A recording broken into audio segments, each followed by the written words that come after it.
За юун түрүүнд номын чимэг тэргүүтэй гишүүдийн энэ санаачилсан хуулийг бол анх санаачилсан өдрөөс нь дэмжсэ. Чуулган дээр болон байнгын хороо ажлын хэсгээр хэлжээс үгнүүд өдөр судартайгаа байж байгаа. Ажлын хэсгээр 5 зүйл заалт саналаа албан ёсоор цаасаар бичгээр чимбэрэн даргад бол өгсөө.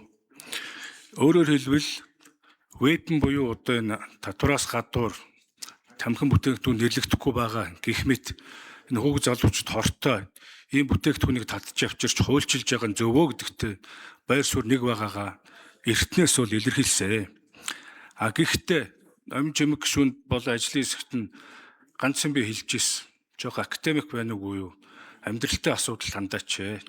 Нэгэнт энэ хуулийн төслийг шийдэж байгаа юм бол бүх хүчин зүйлсийг оруулж ирээд нэг дор базаад хийж болохгүй юу гэдэг санаа. Тухайлбал хууль санаачлагч парламентын судалгааны хүрээлэнгээр хуулийн хэрэгжилтийн үр дагаварт үнэлгээ хийлгэхэд 83.3% нь энэ 500 м дотор тамхи худалдаалах хоригдсон хууль чинь зөрчилтэй байна гэж асууж байгаа. Өөрөөр хэлбэл Улаанбаатарыг дээрээс нь ингээд торлоод харах юм бол тамхи худалдаалах зэг байхгүй. Дандаа л лангуун дор ил талд нууцаар буюу хуульж өрчиж энэ аймаг чи явж байгаамаа. За энийг шийдэж болох юм уу? Энийг оруулж ирээч гэсэн нэг санаа хэлсэн. За харин сая шижир гишүүн зарчмын зөрүүтэй санал гаргаад байнгын хороо дэмжсэн байна. Анх би бас хэлж ирсэн. Хэрвээ вебингийнх нь ам түнрийг авах юм бол гааг нь бас аваа. Гаа тавьчихар чин тэр гаатай компани арталт байгаа юм шиг харагданаа гэдэг саналыг хэлсэн. Одоо байнгын хороогоор бол энэ санал нь ороод зарчмын зөрүүтэй санал дээр аль аль нь ам түн рүү болоод орж ирж байгаа юм байна. Энэ бол зөв. Ягаад гэвэл тамхин дургу тамхинаас гарсан хүмүүсийнх нь ихэнх нь муухай амттай учраас ийм одоо хариулт өгсөн байт юм байна. За дараа нь тэр никотин гэдээс одоо никотин дээр нь тавьж байгаа татварын бодлого ялгамжтай байгаа ч гэж. Орчны асуудал байна, урт багны асуудал. За тэр дагалдах төхөөрөмжүүдийн асуудал байна. Энэ дээр жоохон уян хатан ухаалаг татварын бодлогоо бариач гэдэг асуудлыг бас хэлсэн.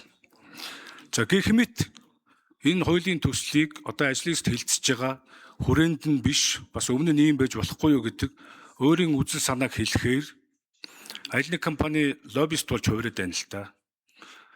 Дээхэн үед тэрвээ бид нар санаж байгаа бол социализмын үед зад угаагч аян гэдэг нэг баахан нөхдүүд орж ирээд ангиас нэг хомс нь хэрэгтэй байна гэд нэг хүүхэд гаргаж ирээд захны давн хэрэгтэй байна гэд бас нэг хүүхэд гаргаж ирээд бичил биетэн хувцснаас нь олдлоо гэд анги давуулаад шившгэлдэг байсан шүү дээ. Тэрэн шиг арилсан намын гишүүн бий. Энэ жижиглэнгийн худалдаа хэрглэж байгаа 4,000 гишүүн чинь бизнес хэрглэж байгаа цаанаас адилхан. Тэгвэл ягаад эднэр хохирож байгаа? Жижиг дунд бизнес хийхэд тодорхой хэмжээний татвараа төлөөд адилхан бизнес хэрглэж байгаа хүмүүсийн эрх ашигыг бас хэд хөндөж болохгүй гэдэг байр суурь илэрхийлсний төлөө ягаад ингэ гүтгэж шившгэлээд байгаа? Энэ дээр уучлалт гоох хэрэгтэй. Учиргүй шүүгчд одоо сэргийлэхтэд яваад ах нь бол миний хувьд бол зохимжгүй байна. Тэгэхээр дахиад хэлгээд энэ хуулийг бол дэмжиж гаргаа. За дараагийн гишүүдэд тэр 500 м нэ өөр одоо энэ хуульд нэмэлт өөрчлөлт орох юм байвал дараагийн шугамаараа дараа нь санаачлаад явна үсттэй. Тэгэхээр энэ цаашдаа бол хууль санаачлагч маань нэг эмзэг эгон дээр тулгуурсан юм байж болохгүй. За ингээд энэ хуулийг дэмжиж байгаа гэдэг хэлье. За санал хэллээ. Гомбын Ганбаатар гишүүн. Алга